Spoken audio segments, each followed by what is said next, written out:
보쌈의 거꾸로 한국사 시즌 4 75번째 시간입니다. 이 시간에는 외환위기 극복을 위한 노력, 외환위기와 이를 극복하기 위한 노력이라는 주제로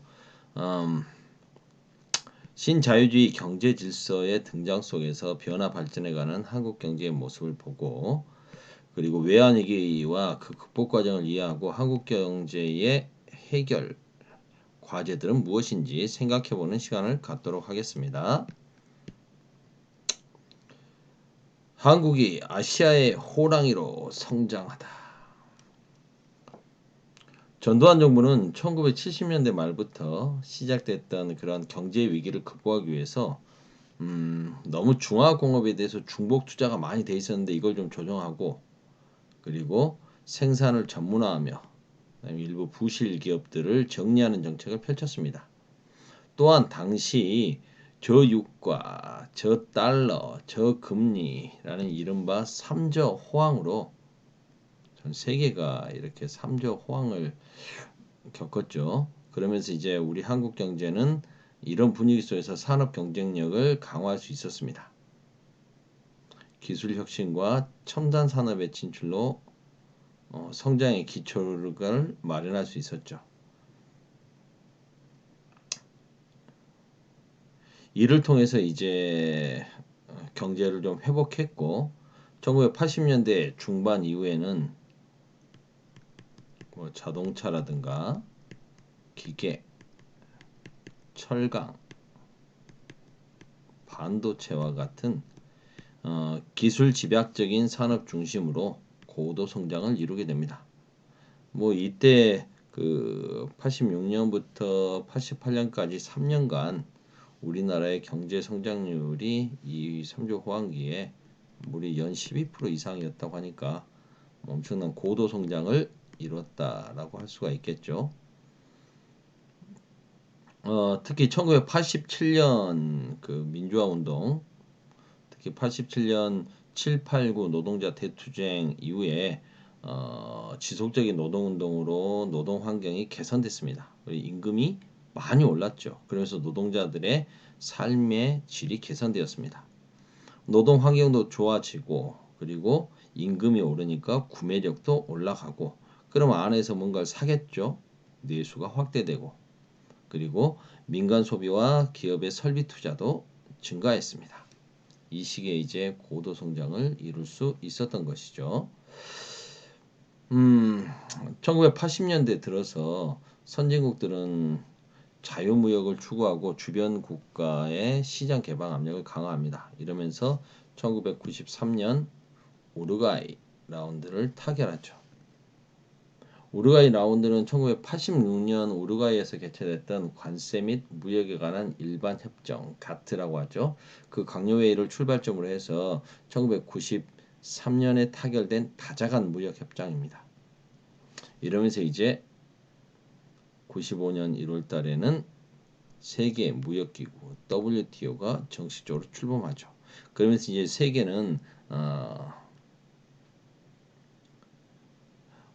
뭐 A하고 B 두 나라만의 거래가 아니라 여러 나라들이 함께 이런 것들은 지키자 뭐 이러면서 만들어진 거죠. 우리나라도 우루과이 라운드에 참여했을 뿐만 아니라 OECD 경제협력개발기구에 가입하게 됩니다. 이러면서 급속한 세계화의 흐름에 따라가게 되죠. 이 과정에서 이제 다른 나라하고 국제적인 추세를 따라가다 보니까 금융 규제가 완화됩니다. 그러자 이제 국내의 그러한 금융 기업들은 해외에서 무분별하게 외채를 도입해다 쓰는 거죠. 이러다가 이제 태국이라든가 동남아시아 국가들, 인도네시아나 이런 나라들이 외환 위기에 빠지게 됩니다. 이게 이제 우리나라에도 영향을 끼치게 되는 거죠. 무분별하게 외채를 도입해서 막 뭐 사업을 확대하다가 뭐 해외에서 자금 빌려오고 사업 확대하고 하고 있었는데, 갑자기 이제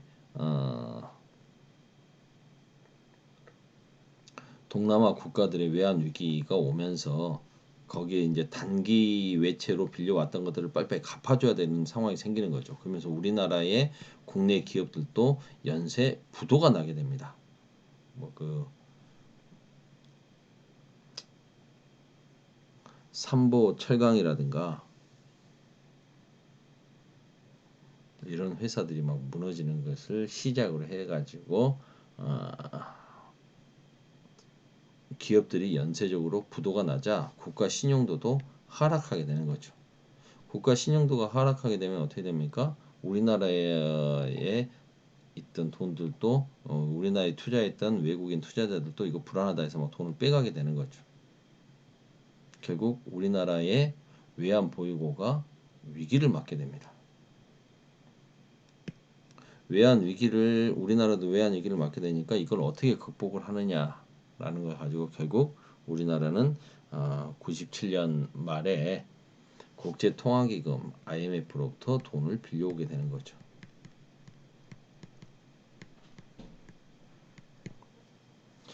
IMF와 구제금융협약을 체결하고 돈을 빌려옵니다.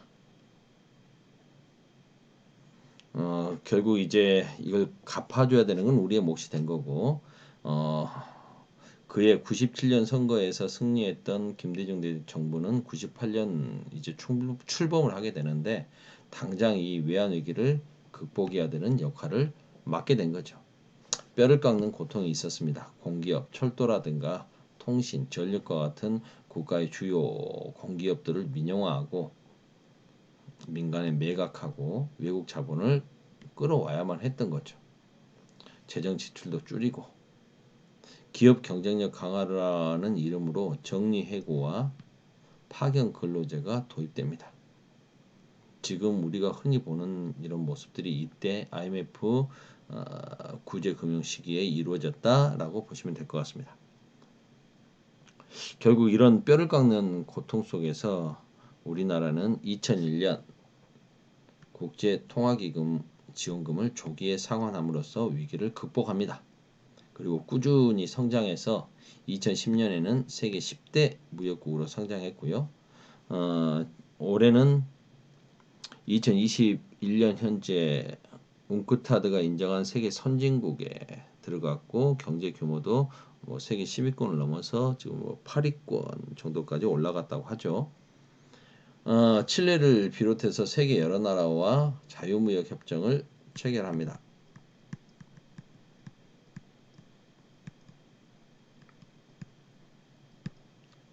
협정 FTA를 체결하게 되는 거죠. 이러면서 이제 거대 시장에 무역 장벽 없이 접근할 수 있는 기회를 얻게 됩니다. FTA에 대해서 당시 많은 지식인들과 학생들이 반대를 했었죠. 이러면 이제 우리나라 경쟁력이 떨어져서 결국은 국제사회의 호구가 돼버릴 것이다. 결국 손해만 보게 될 것이다였는데 뭐 결과적으로 따져보면 칠레와의 그 FTA를 통해서 농산물들이 싸게 들어오는 것도 있었지만 나중에 미국과의 FTA를 통해서 우리나라는 많은 흑자를 보기도 합니다. 외환위기 이후에 새로운 과제가 등장하다. IMF를 겪으면서 아까 구조조정과 정리해고 많이 있었다고 했지 않습니까? 엄청난 구조조정으로 인해서 실업자들이 양산됐죠. 그리고 비정규직이 증가하게 됩니다. 왜냐하면 뭐 정리해고를 지속적으로 하다 보니까 정리해고에 부담을 느꼈던 기업들은 고용을 줄이게 되죠. 원가를 절감하기 위해서 비정규직을 채용하게 되는 겁니다. 아까 그 파견 근로제가 들어왔지 않습니까? 자기가 정규직으로 다 사원들을 받아들여 가지고 노동자들을 받아들여서 쓰는 게 아니라 다른 업체에서 파견 근로자를 쓰는 거죠. 월급은 더 싸게. 자기들은 이제 뭐 직접 정리해고해야 될 필요는 없어지는 거니까. 만약에 사람을 바꿔야 된다면 업체를 바꾸면 되는 거니까요. 뭐 이런 식으로 해가지고 비정규직이 늘어나게 되는 거죠. 그리고 회사들이 계속 줄 도산을 하게 되니까 그런 도산을 막기 위해서 기업 회생을 위해 정부가 막대한 공적 자금을 투입했습니다. 그러다 보면 결국 이건 나라 빚이죠. 국가 채무가 급증하게 되는 거죠. 외환위기를 겪으면서 결국 부실했던 재벌 여럿이 해체됐습니다. 아까 삼보철강도 이야기했지만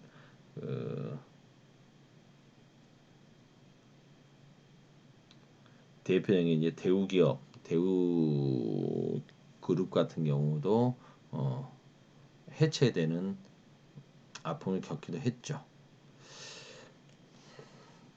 살아남은 재벌들은 더 거대한 기업 집단으로 뭐 이렇게 부실한 재벌들이 또 해체됐지만 살아남은 재벌들은 더욱더 거대한 기업 집단으로 성장하게 됩니다. 일부 재벌들은 계열사에 자기 계열사에다가 일감을 몰아줘요. 그러면 뭐 거긴 돈을 벌 수밖에 없겠죠. 그러면서 이제 무분별하게 업종을 확대해 갑니다. 아니 영세 소기업들이 해야 될 업종까지도 막 진출하고 했던 거죠. 결국 이렇게 계열사의 일감을 몰아줘서 독점을 하게 되면 중소기업들에겐 기회가 없죠. 중소기업들이 몰락하게 되는 거 아니겠습니까? 그리고 어떻게 이렇게 영세업자들이 해야 될 업종까지 너희들이 들어오느냐 이런 도덕적 해이 이런 문제들도 발생하게 되는 거고요. 밤이 늦어지니까 목이 계속 잠기네요. 피곤하고. 거의 다 끝났습니다.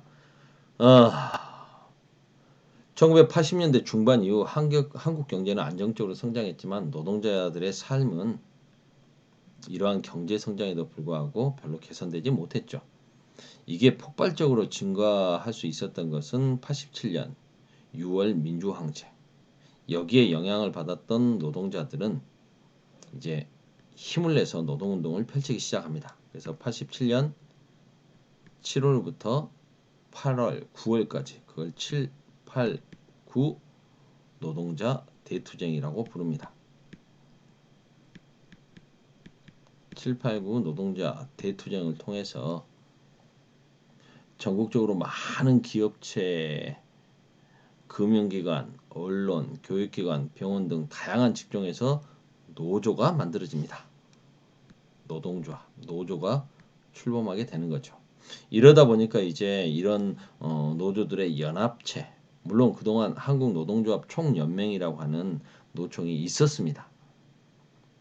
그런데 좀 약간 오용적인 성격이 있었죠.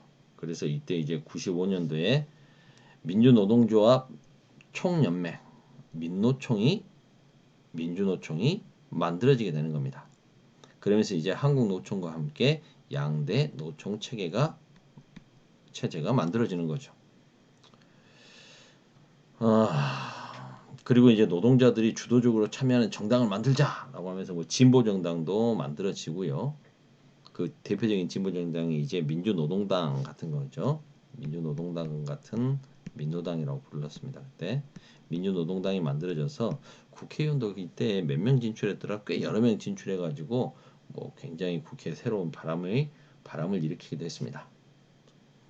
한편 외환 위기로 대기업의 경제력이 더욱 집중되고 정리해고제와 비정규직 제도가 확대되면서 신자유주의 경제 질서가 도입되는 거죠. 이러면서 노동자들의 지위는 약해집니다. 비정규직의 권리법 등 비정규직 노동기본권 보장을 위한 노동운동은 당연히 활발해질 수밖에 없겠죠. 신자유주의와 로 인해서 해고가 자꾸 쉬워지고 양극화가 심화되고 그래서 비정규직들에 대한 노동운동은 더욱더 활발해졌다. 여기까지 하도록 하겠습니다. 끝. 이제 시험법